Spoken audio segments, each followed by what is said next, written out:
வணக்கம். சற்று முன் கிடைக்கப்பெற்ற மிக முக்கியமான செய்தி ஒன்று வெளியாகி உள்ளது.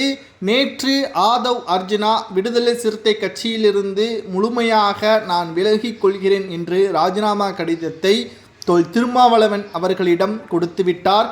கட்சியில் இணைந்த 21 நாளில் பொதுச் செயலாளர் பதவி வழங்கப்பட்டது. 11 மாதங்களில் ராஜினாமா செய்தார். எதற்காக அந்த கட்சியில் இணைந்தார்? கிட்டத்தட்ட 2021 சட்டமன்ற தேர்தலில் திமுக கூட்டணி வெற்றியடைவதற்கு பல வியூகங்களை வகுத்து கொடுத்தார். மேலும் 1250 கோடி தனது மாமனார் மூலமாக கட்சிக்கு நிதிகளை வழங்கி பிரச்சாரத்திற்கு மிகப்பெரிய அளவிலான உதவியையும் செய்தவர். குறிப்பாக வடமாநிலத்திலிருந்து வரவழைக்கப்பட்ட தேர்தல் வியூகர் பிரசாந்த் கிஷோர் அவர்களை வரவழைத்து திமுகவிற்கு பக்கபலமாக நின்றவர் ஆதவ் அர்ஜுனா அவர்கள்.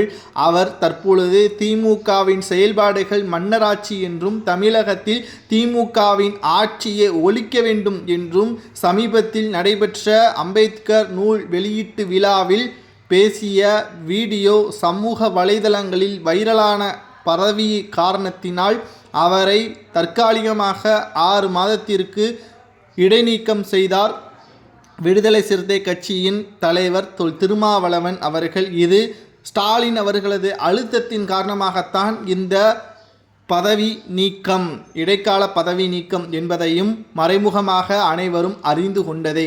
ஆனால் கட்சியில் இணைந்தது அனைவரும் சமம், அனைவருக்கும் அனைத்தும் கிடைக்க வேண்டும் என்ற கொள்கையின் கோட்பாட்டை கருத்தில் கொண்டுதான் அவர் கட்சியில் இணைந்தார். மக்களுக்கு பயனளிக்கக்கூடிய வகையில் அனைத்து விதமான சலுகைகளும் கிடைக்கும் என்று அவர் கூறினார். ஆனால் தற்பொழுது அனைத்தும் பொய்யாகிவிட்டது என்ற மன உளைச்சலில் அவர் வெளியேறிய அடுத்த நொடியே ஒரு பரபரப்பான பேட்டி ஒன்றையும் கூறியிருக்கிறார். அதில் 2021 சட்டமன்ற தேர்தலில் கிட்டத்தட்ட 1250 கோடி நாங்கள் கொடுத்தோம், அதை வைத்துதான் திமுக வெற்றியடைந்தது என்றும் அந்த பணம் எங்கிருந்து வந்தது என்ற அனைத்து தகவலும் நான் கூடிய விரைவில் வெளியிடுவேன் என்றும், திமுக செய்த பித்தலாட்டங்கள் ஒட்டுமொத்தமாக மன்னராட்சி என்ற முறையில் தமிழக மக்களின் வரி பணத்தை சுரண்டி கொண்டு அவர்களது சொகுசு வாழ்க்கை, இதுவரை திமுக வாக்குறுதிகள் எத்தனை நிறைவேற்றப்பட்டது, இன்னும் எத்தனை இருக்கிறது, அதிமுகவின் ஆட்சியில் கொண்டு வரப்பட்ட திட்டங்கள் மட்டும்தான் முழுமையாக நிறைவேற்றப்பட்டுள்ளது என்றும், இதுவரை திமுக சொன்ன திட்டங்கள் எதுவும் முழுமையாக நிறைவேற்றப்படவில்லை என்றும் அடுக்கடுக்கான குற்றச்சாட்டுகளை